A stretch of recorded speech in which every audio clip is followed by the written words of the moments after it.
The Immortal John Hancock here, and today I'm doing an update video for, of all things, the Playdate.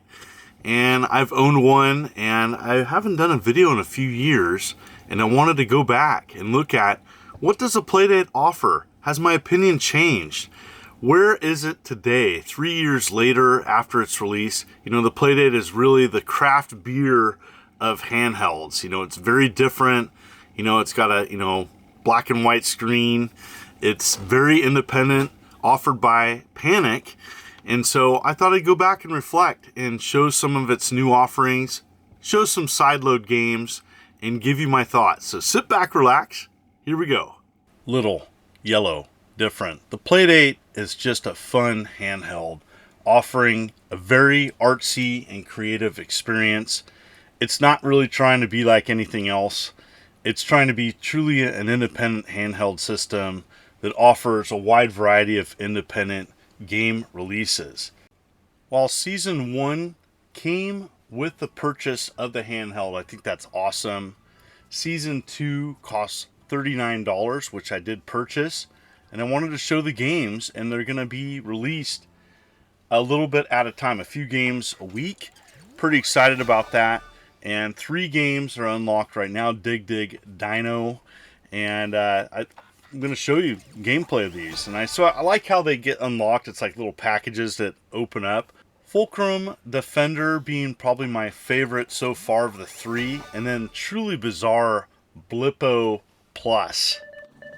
Here's Dig Dino, and games vary on using the crank, which makes the Playdate pretty unique with its squish screen as well. If you're probably wondering how am I capturing footage, I'm using the app on a PC called Mirror, which is an easy way of capturing footage of your Playdate. Pretty awesome that they offer that.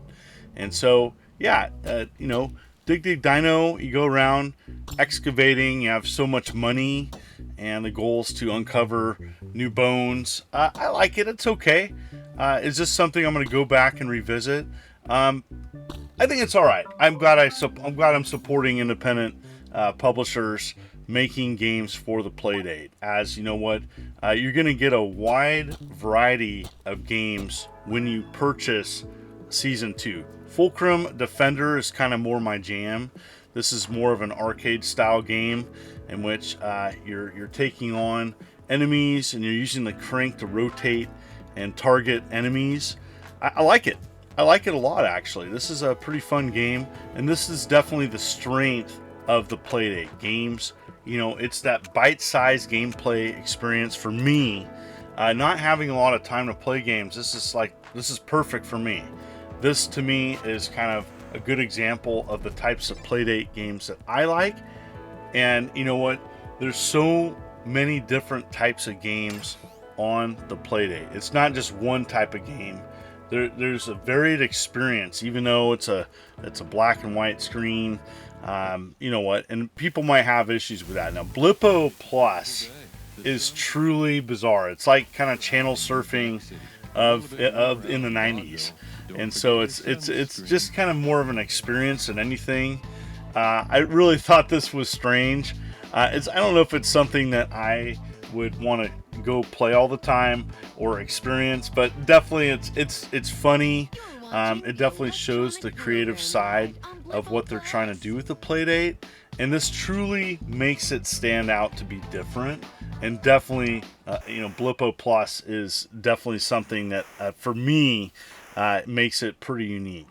And so I'm just showing it here.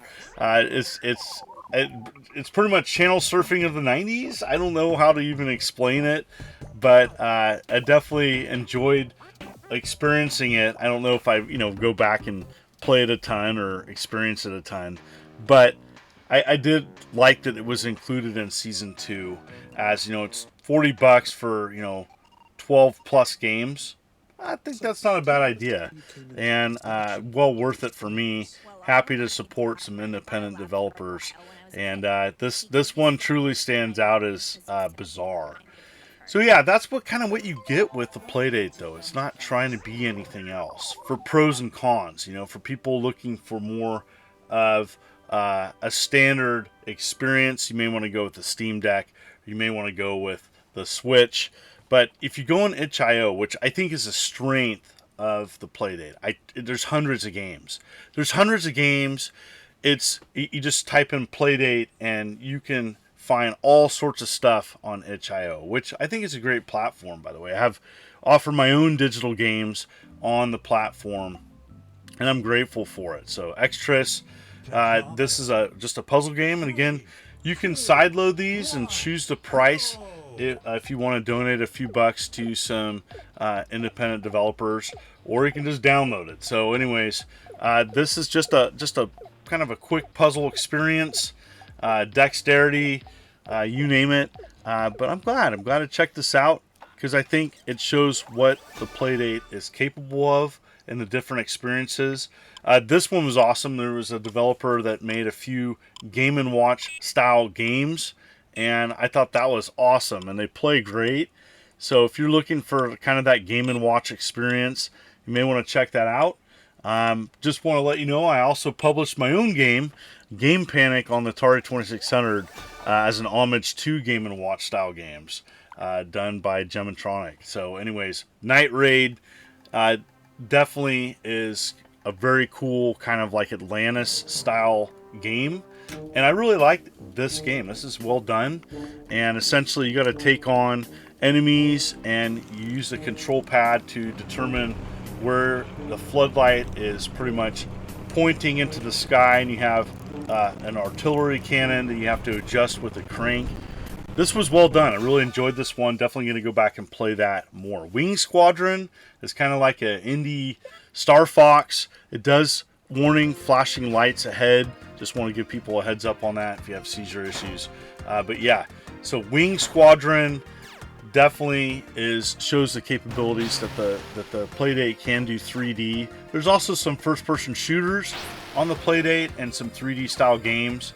But I wanted to show this as it shows the varied gameplay that this little tiny handheld can offer. Is it for everybody? Absolutely not. It's definitely indie. And then you got stuff like Texum, which, you got to have a Texas Hold'em card game on the Playdate. And to me, I think that definitely the strength of this handheld is going to itch.io and sideloading games. Use a computer, and essentially you can download the zip files, and you log into your Playdate account, and then using Wi-Fi you can download the games onto your Playdate. Pretty awesome.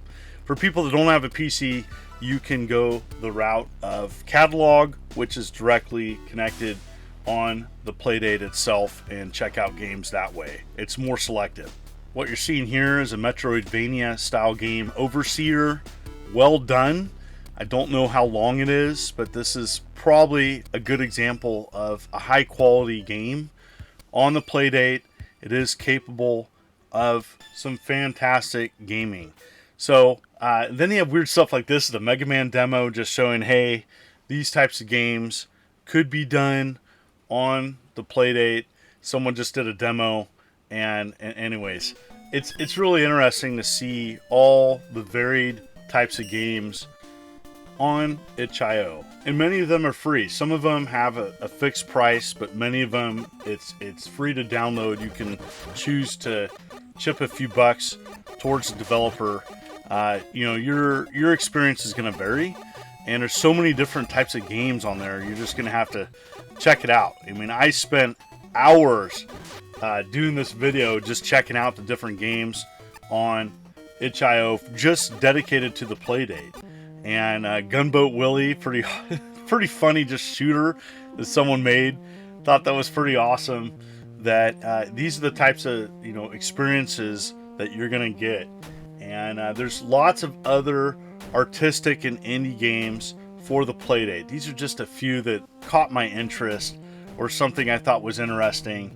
And you can check out in the comments. Definitely let me know, what are the games you recommend for the Playdate? What is your experience? Do you have one? Have you thought about getting one? I would love to hear from you. As you know what, 3 years in, I'm glad I got a Playdate. And I think I enjoy it now more than I did, as it has a more robust offering of independent style games, something that I'm more into. and I do think that I appreciate it more than I did when I first purchased it. Overall, I like that Panic has continued to offer some new games for the Playdate. I still have my issues with the hardware. I wish it was backlit. You know what? But the catalog has improved on this handheld, as well as there's hundreds of games on itch.io you can sideload. They make it fairly easy to add sideloaded games, and there's just a wide variety of things to play on it. Yes, it's very independent. Yes, there's probably better offerings of independent games on things such as like even a Switch Lite, which is in that same price point. That's kind of my big issue with it. This is something different. This isn't going to be better than a Steam Deck. It's not going to be better than a Switch. But if you want to support truly independent developers, this is an option. And for me, I am glad I got it. And I still have my issues with the Playdate, but I'm here to say that it's nice to see it's continued to be supported, and I did enjoy doing this video and showing some games on it. So thank you so much. If you like this type of content, please consider hitting that like and subscribe button and clicking the bell, as I'm uploading videos every week. You folks are wonderful and beautiful. Let's keep it positive. This is the Immortal John Hancock, and you take care.